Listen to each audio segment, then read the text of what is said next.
Excel में अगर आप total number of selected cells में से सिर्फ उन सेल्स को शो करवाना चाहते हैं जिसके अंदर न्यूमेरिकल डाटा मौजूद हो, तो आप काउंट का फंक्शन यूज़ करते हैं। लेकिन अगर इसके साथ साथ अगर आप न्यूमेरिकल वैल्यू के साथ साथ न्यूमेरिकल डाटा के साथ साथ अगर आप स्ट्रिंग या करैक्टर वैल्यू को भी शो करवाना चाहते हैं, उन सेल्स को भी शो करवाना चाहते हैं जिसके अंदर करैक्टर या फिर स्ट्रिंग वैल्यू मौजूद है, तो आप उसके लिए काउंट ए का फंक्शन यूज़ करेंगे। लेकिन अगर आप सिर्फ और सिर्फ उन सेल्स को शो करवाना चाहते हैं जो ब्लैंक है, बिल्कुल जिनके अंदर कुछ भी नहीं लिखा, तो सिर्फ आप काउंट ब्लैंक का फंक्शन यूज़ करेंगे।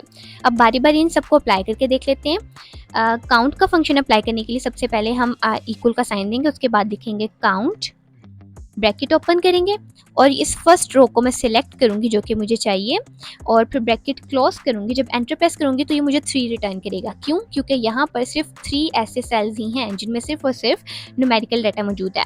अगर काउंट ए की बात करूँ तो काउंट ए न्यूमेरिकल के साथ साथ आपको वो सेल्स भी देगा, उन नंबर ऑफ सेल्स को भी काउंट करके देगा जिसके अंदर स्ट्रिंग या कैरेक्टर डाटा टाइप मौजूद है।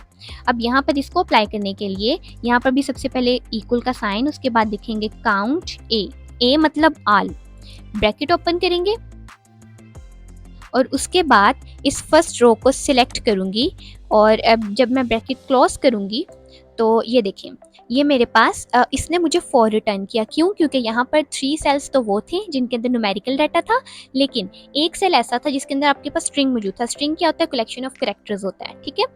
एक सेल वो भी था जिसके अंदर मेरे पास स्ट्रिंग मौजूद था, तो इसने इन तमाम सेल्स को मुझे काउंट करके दिया, लेकिन ब्लैंक सेल को काउंट नहीं किया क्योंकि आल वाला सिर्फ न्यूमेरिकल और अल्फ़ाबेटिकल सेल्स को ही काउंट करके देते हैं। अब इसी तरह काउंट ब्लैंक की बात करते हैं तो काउंट ब्लैंक सिर्फ और सिर्फ आपको ब्लैंक सेल्स को काउंट करके देगा, ना ये न्यूमेरिकल वैल्यूज़ को काउंट करेगा और ना ही अल्फ़ाबेटिक। यहाँ पर इसे भी हम अप्लाई करके देख लेते हैं। काउंट ब्लैंक, ब्रैकेट ओपन करेंगे और यहाँ पर उन तमाम सेल्स को सिलेक्ट करेंगे जो कि मुझे चाहिए, ब्रैकेट क्लोज करूँगी। जब एंटर प्रेस करूँगी तो ये मुझे सिर्फ 1 रिटर्न करेगा। क्यों? क्योंकि यहाँ पर सिर्फ एक ही सेल ऐसा मौजूद था जो कि ब्लैंक था, बाकी तमाम सेल्स में कुछ ना कुछ लिखा हुआ था। अब इसको इन तमाम सेल्स में अप्लाई करने के लिए मैं इसमें बारी बारी लिखने की बजाय क्या करूँगी, ये बॉक्स के लास्ट पर आपको डॉट नज़र आ रहा होगा, इसे क्लिक करके नीचे की तरफ ड्रैग करूँगी तो यही सेल, यही जो मेरा फंक्शन था, फॉर्मूला था, वो इन तमाम सेल्स में भी अप्लाई हो जाएगा।